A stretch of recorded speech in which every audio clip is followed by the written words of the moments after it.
Hai, Assalamualaikum adik-adik kelas 4. Pada video kali ini kita akan belajar tema 1, subtema 1, pembelajaran 4. Indonesia juga kaya akan keberagaman kain tradisional, misalnya batik, songket, dan ulos. Jenis-jenis kain tersebut merupakan kekayaan budaya bangsa. Ayo kita cari tahu lebih lanjut. Amatilah kain tradisional Nusantara berikut ini. Temukan segibannya pada pola kain-kain di atas. Ada persegi, persegi panjang, lingkaran, belah ketupat, segitiga, dan lain-lain. Segi banyak dibedakan menjadi segi banyak beraturan dan segi banyak tidak beraturan. Kita akan bereksplorasi untuk menemukan perbedaannya. 1. Amati dua bangun berikut. Jiplak ke kertas lain. 2. Ukurlah dengan penggaris panjang setiap sisi bangun A dan B. Apakah panjangnya sama? Bangun A panjang setiap sisinya sama, sedangkan bangun B panjang setiap sisinya tidak sama. 3. Bagaimana dengan ukuran sudutnya? Ukurlah dengan menggunting bagian ujung dan menempelkan satu sudut ke sudut lainnya. Tuliskan hasil percobaanmu pada tabel berikut. Apakah nama bangun A? Segitiga sama sisi. Apakah nama bangun B? Segitiga sembarang. Ada berapa banyak sisi bangun A? Ada 3. Banyak sisi bangun B juga ada 3. Apakah panjang semua sisi bangun A sama? Sama ya. Sedangkan bangun B, panjang sisinya tidak sama. Ada berapa sudut bangun A? 3. Ada berapa sudut bangun B? 3. Apakah besar semua sudut sama? Pada bangun A, sama. Pada bangun B, tidak sama.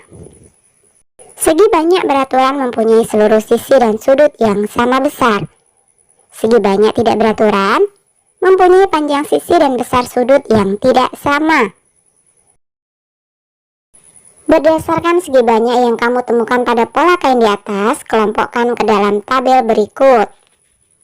Yang termasuk segi banyak beraturan ada persegi dan segitiga sama sisi. Kemudian yang termasuk segi banyak tidak beraturan ada segitiga sama kaki, lingkaran, belah ketupat, dan persegi panjang. Sekarang carilah 3 bentuk segi banyak beraturan dan 3 bentuk segi banyak tidak beraturan di sekitarmu. Buktikan dengan mengukur sisi dan sudutnya. Segi banyak beraturan. 1. Keramik lantai berbentuk persegi. Panjang 4 sisi masing-masing 40 cm, besar 4 sudut adalah 90 derajat. Kemudian yang kedua, plafon. Panjang 4 sisi masing-masing 60 cm dan besar 4 sudut masing-masing 90 derajat. 3. Paving lantai berbentuk segi 6. Panjang 6 sisi masing-masing 30 cm. Panjang 6 sisi masing-masing 30 cm, besar 6 sudut adalah masing-masing 120 derajat. Segi banyak tidak beraturan. 1. Meja makan berbentuk persegi panjang. Panjangnya 100 cm, lebarnya 50 cm. Besar 4 sudut masing-masing 90 derajat. 2. Pintu lemari berbentuk persegi panjang. Panjangnya 200 cm, lebarnya 60 cm. Besar 4 sudut masing-masing adalah 90 derajat. 3. Jam dinding berbentuk lingkaran. Panjang diameter 24 cm, besar sudut adalah 360 derajat. Nah, coba kerjakan latihan berikut. 1. Manakah yang merupakan segi banyak beraturan? Jelaskan. Yang termasuk segi banyak beraturan adalah segitiga sama sisi, persegi, segi 5, segi 6, lingkaran, dan segi 8. Yang lainnya ini bukan ya. Alasannya, segi banyak beraturan mempunyai seluruh sisi dan sudut yang sama besar. Segi banyak tidak beraturan mempunyai panjang sisi dan besar sudut yang tidak sama, termasuk lingkaran, karena sebetulnya mempunyai sisi dengan jumlah yang tak terhingga. 2. Buatlah desain batik dari bangun segi banyak. Berikut adalah contohnya. Nah, ini Kak Hesti coba berikan contoh yang lain ya. Berbagai bentuk segi banyak terdapat pada kain tradisional. Hal ini semakin memperkaya keberagaman budaya Indonesia. Nah, sekarang mari membaca teks tersebut, kemudian carilah gagasan pokok dan gagasan pendukungnya. Tuliskan pada diagram-diagram yang tersedia. Tari Kipas Pakarena. Tari Kipas Pakarena merupakan kesenian tari yang berasal dari Goa, Sulawesi Selatan. Tarian ini sudah menjadi tradisi di kalangan masyarakat Goa yang merupakan bekas kerajaan Goa. Kisahnya berawal dari perpisahan antara penghuni Boting Langi atau negeri Kayangan dan penghuni Lino atau bumi pada zaman dahulu. Konon, sebelum berpisah, penghuni Boting Langi sempat mengajarkan kepada penghuni Lino cara menjalani hidup, seperti bercocok tanam, beternak, dan berburu. Cerita itu diabadikan dalam gerakan tarian. Makna gerakan tari Kipas Pakarena seperti gerakan berputar searah jarum jam, melambangkan siklus hidup manusia. Gerakan naik turun mencerminkan roda kehidupan yang kadang berada di bawah dan kadang di atas. Cara menari yang lembut mencerminkan karakter perempuan Goa yang sopan, setia, patuh, dan hormat. Secara keseluruhan, gerakan tari ini mengungkapkan rasa syukur. Paragraf 1, gagasan pokoknya. Tari Kipas Pakarena merupakan kesenian tari yang berasal dari Goa, Sulawesi Selatan. Gagasan pendukungnya, tarian ini sudah menjadi tradisi masyarakat Goa. Paragraf 2, gagasan pokoknya. Kisahnya bermula dari perpisahan antara penghuni negeri Kayangan dan penghuni bumi. Gagasan pendukung, penghuni Kayangan mengajarkan kepada penghuni bumi cara menjalani hidup. Paragraf 3, gagasan pokoknya, cerita itu diabadikan dalam gerakan tarian. Gagasan pendukungnya, makna gerakan tari Kipas Pakarena melambangkan siklus hidup manusia. Gerakan naik turun mencerminkan roda kehidupan. Cara menari yang lembut merupakan cerminan karakter perempuan Goa yang sopan, setia, patuh, dan hormat. Gerakan tari ini mengungkapkan rasa syukur. Diskusikan hasilmu dengan hasil temanmu. Seperti yang telah kamu ketahui sebelumnya, kita hidup penuh dengan keberagaman.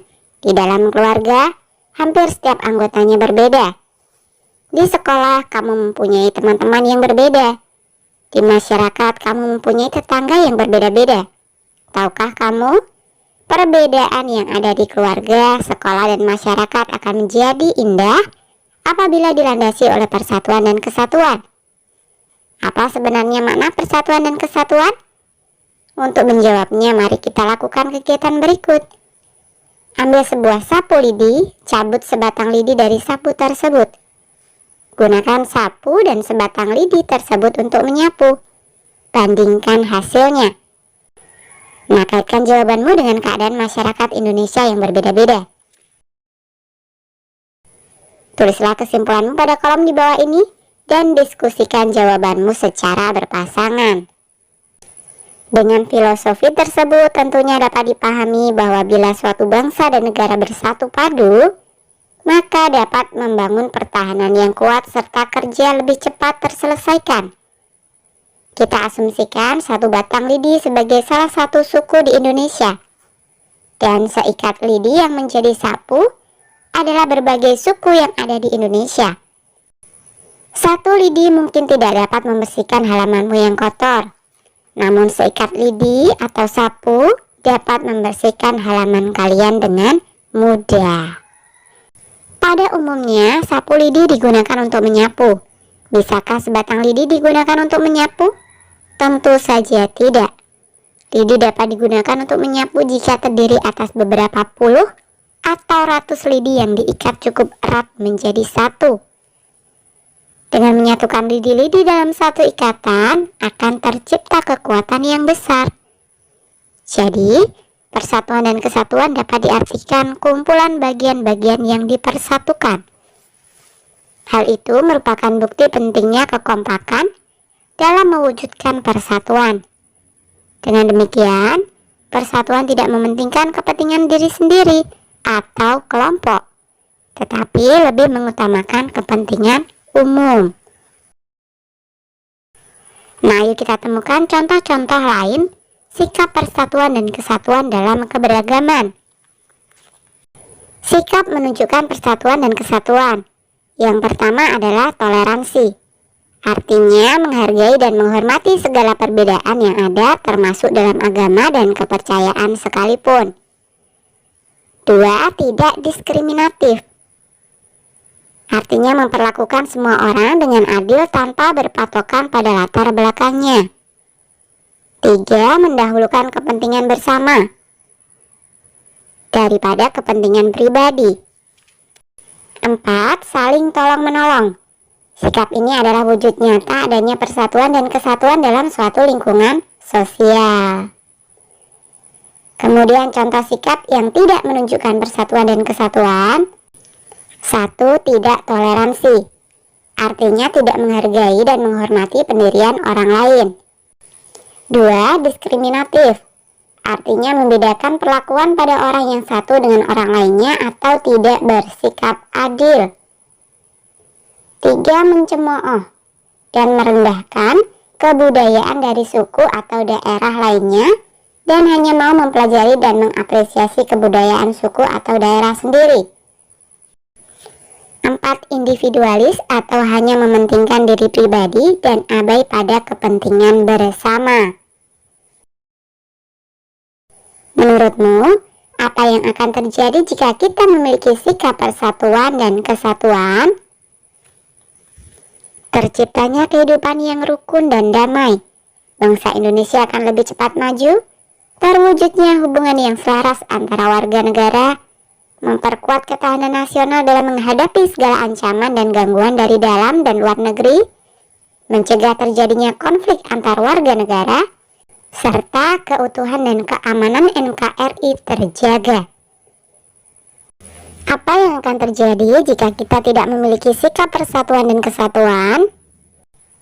Tidak adanya kepedulian terhadap penderitaan dan kesedihan yang dialami dan dirasakan orang lain. Kepentingan golongan maupun suku masing-masing adalah yang paling dipentingkan oleh masyarakat. Muncul pertikaian dan permusuhan antar warga masyarakat. Tidak adanya kerjasama yang terjalin antar warga masyarakat. Padahal dalam masyarakat kita gotong royong adalah yang paling diprioritaskan. Oke, sampai di sini dulu video kali ini ya. Sampai jumpa di video berikutnya.